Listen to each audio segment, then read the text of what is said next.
Chapter 21, Lost in the Woods. Well, I'm going down a hard road, just don't know where I've been, but I think I'm a-walkin' round in circles.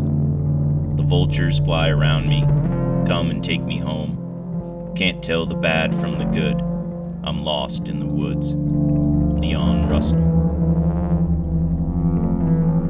Every life story is a knot to be untied, and the marlinspike is chance and debacle, where the infant begins to learn where the I ends, and the it begins. We had only the rudimentary tools of football strategies and received prejudices, neither useful nor pertinent in the face of the danger we so blindly sought. None of us, perhaps with the exception of Bill, had even lifted the harpoon against the leviathan of chance and chaos. None had crossed or considered the questions of deterministic fate, nor had a rationalistic comprehension of the dangers that be. And our sense of entitlement was imprinted enough that we couldn't believe that something might come along to really fuck things up, that there could be a breach that could never be patched, that there would ever come a day of darkness and death. Probably most of us had been a victim of something empty and blank, but the prejudice we were given by TV oracles and the rest of them told us stuff like treachery is wisdom, hardness is smartness, and to never give a sucker an even break. Trouble was, we were all suckers. Still, it's hard to express the freshness of the smell of dawn, the rooster echoing off the mountain faces.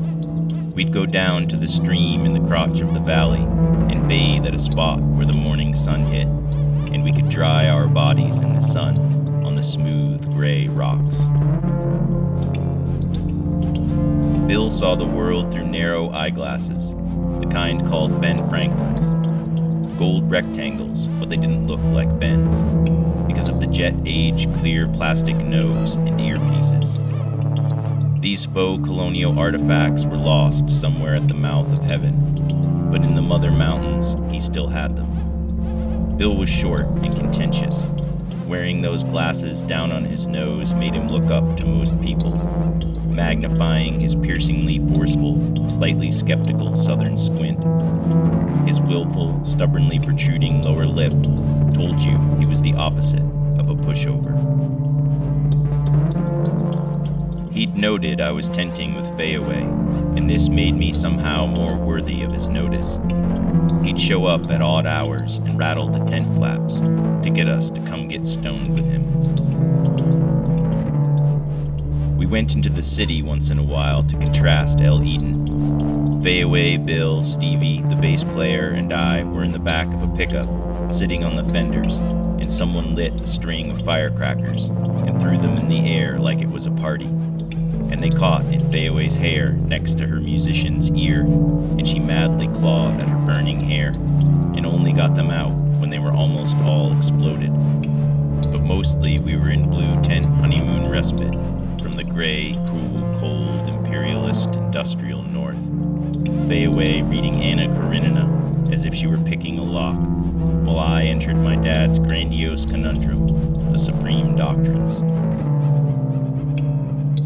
Getting stoned, I told Fayaway, the bass player, and Bill about the doctrine of no mind, feeling disloyal to my dad. And the bass player said, "Yeah, you gotta let go if you want to be free." I wanted to object, or maybe just say something, about how my dad took me to the art museum every Sunday while my mom was at church, and how I'd seen in Jackson Pollock's paintings what looked like no mind, or a replica of no mind, but it wasn't really letting go either. Just like I saw it in the sing-song of Finnegan's Wake, my dad read to me echoing in the tub at dawn. But still, in those words and paintings, I saw all the faces and sublife alive in the bushes, in the dust afloat in shafts of light, in the sun reflecting in climax on water. I'd talked to my dad when he was drunk and pontificating, but I hadn't talked to drunks like Pollock and Joyce enough to know then how the fluid flows through the broken membranes and pings around on big truths like pool balls, feeding stream of consciousness by improvisation into texts and images in a magical kind of bullshit that made a charged mixture of fancy, eternal truth and hackneyed lies. I couldn't find the right words for any of it, and no one understood me. I'd have liked to have said something about how I'd seen light and dark patterns in the leaves, laying in the grass as a little boy, and these images held the same magic I saw in the wild, sinuous paintings and rhythm and rhyming words that weren't so much about no mind as the animation of life in the mind of nature, or every mind, the space where freedom self-organizes. The importance of letting go was let stand as some inalienable collective truth for a while, until Bill said, "But you got to know what to hold on to if you want to get anywhere. Otherwise, you just float away and become someone's patsy." To complete my treachery, another time I repeated a certain line. The aim of Western psychiatry is to help the troubled individual to adjust himself to the society of less troubled individuals. Individuals who are observed to be well adjusted to one another and the local institutions. And all of us maladjusted pariahs of the man's institutions and soldiers of the Immaculate Heart LSD order of disorder laughed my poor dad's book to scorn at the idea of being well adjusted. I could have redeemed the book by adding, "But about whose adjustment to the fundamental order of things no inquiry is made." But I didn't add that, and the Supreme Doctrines became a comic mascot. One afternoon, Bill said, looking into his backpack, "It looks like we need some more no mind." So off we hitched, Bill, the bass player, and I, to get some more, in Bill's preferred terminology, brain solvents. The whole ride down into town, the bass player blabbered on about the Yage letters. Man, Burroughs widened his consciousness to the point of breaking the time barrier. He actually traveled in time with this shit. And Bill said, and he did it with no mind. And the bass player said, yeah, really, man. Like any thinking person would be in complete agreement. Our ride dropped us off at a stand where these girls in school dresses were drinking soda. They asked, shy but flirty, if we were Creedence Clearwater Revival, which was playing on the jukebox, and Bill said, coincidentally, see. He soon left the bass player and me to the girls. They wanted our autographs, and we gave them to him. The bass player saw a band of old men carrying their handmade pine instruments to a bar, and he crossed the street and took the large bass fiddle and started madly playing some jazz licks on it, as the old bass player stood like a child with his hand outstretched, as if to say, give it back. But the bass player had his hair in his face, shaking his head, lost in feeling. I sat with the girls, smiling politely. After an eternity, Bill returned with a couple of guys in big cowboy hats, sticking out of the sunroof of a pair of brightly colored VW Bugs. Bill had agreed to get a couple of girls to come to a party where we could buy a half kilo from some other guys who lived next door to these guys in the cowboy hats. It seemed that every male between the age of 13 and 50 among these 100,000 knew about the girls with no bras and wanted to get to know them. Driving back to El Eden, I realized those girls in the school dresses by the jukebox were the coming revolutionary wave in this city of victory. Aside from them, I had only seen on white adobe back streets young girls dressed in black escorted by grandmas, dressed in black down to the stockings, black against vivid sun-bleached adobe walls, painted white or in bright saturated colors. Mexico had seen no Woodstock, no Pentagon protest. We were told by Mexican students around town the year before in 1968 in the Plaza of Three Cultures, 300 students were shot by snipers and hauled off in fishnets by helicopters from the square at Tlatelolco to be dumped in the Gulf of Mexico. Franco was still in power in Spain, and Mexico City wasn't Paris. Here they stopped all that peace and love tomfoolery with bullets, and it would be years before a woman's body would be seen on a beach in anything but a long cotton dress, custom made to drown then in the waves. And yet 50 years before, in the Revolution, Pancho Villa joked about how hard it was to find a virgin in Mexico. Like sheep to the slaughter, we took Elise and Fayaway to a turquoise cement bunker with patterned steel stairs and railing.